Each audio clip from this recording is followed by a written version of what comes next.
Entertainment పేరుతో మనలో ఈ లోకంలో జరుగుతున్నదంతా పాపము, చెత్త. అవునా కాదా? మరి ఆ ప్రోగ్రామ్స్ ఏవైతే ప్రోగ్రామ్స్ ఉన్నాయో వాటి నిండా ఏముంటాయి?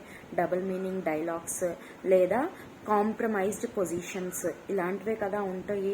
లేదా నువ్వు ఒక రీల్స్ చూస్తున్నావు, ఇన్స్టాలో రీల్స్ చూస్తుంటే నేను వీటి వల్ల ఇవి చూడడం వల్ల నేనేం పాపం చేయకదని నువ్వు అనుకోవచ్చేమో, కానీ నీకు తెలియకుండానే నువ్వు చూస్తూ చూస్తూ వాటికి అడిక్ట్ అయిపోతావు.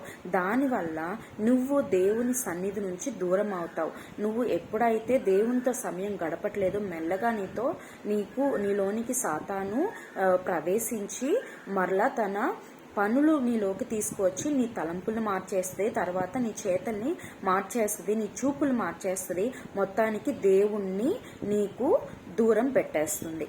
మరి మనము చేయవలసింది ఏంటంటే, దేవుడు చెప్తున్నాడు, చెడుతనమును వినకుండా చూడకుండా ఉండువాడు ఉన్నత స్థలంలో నివసిస్తాడని దేవుడు ఇవాళ మనకు చెప్తున్నాడు. నువ్వు అనుకుంటున్నావేమో, ఇది చూసినంత మాత్రం నేనేం పాపం చేయట్లేదే, జస్ట్ వాళ్ళు డాన్స్ చేస్తుంటే చూస్తున్నాను, లేదా జస్ట్ వాళ్ళు మాట్లాడుతుంటే వింటున్నాను, అవి పిచ్చి మాటలే, కానీ నేను జస్ట్ వింటున్నాను అంతే, ఏం జరిగింది ఏంటని వింటున్నాను అంతేకాని నేను ఎక్కడా మాట్లాడలేదు, నేను ఎక్కడా తప్పు చేయలేదు, వాటి వల్ల నేను ఎఫెక్ట్ అవ్వట్లేదని నువ్వు అనుకుంటున్నావేమో, కానీ దేవుడు ఇవాళ నీతో మాట్లాడుతున్నాడు.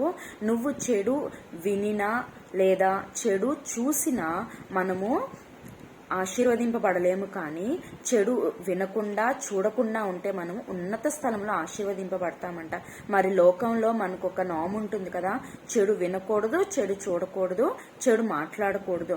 మరి దేవుని సన్నిధిలో కూడా మనము చెడుతనాన్ని మనకు దూరం చేసి మనము దేవుని దృష్టిలో నీతిగా బ్రతకగలిగితే, యథార్థ హృదయులుగా ఉండగలిగితే ఆయన మనల్ని ఉన్నత స్థలం మీద ఆశీర్వదించి దీవించి మహిమపరుస్తాడు. ఆమేన్.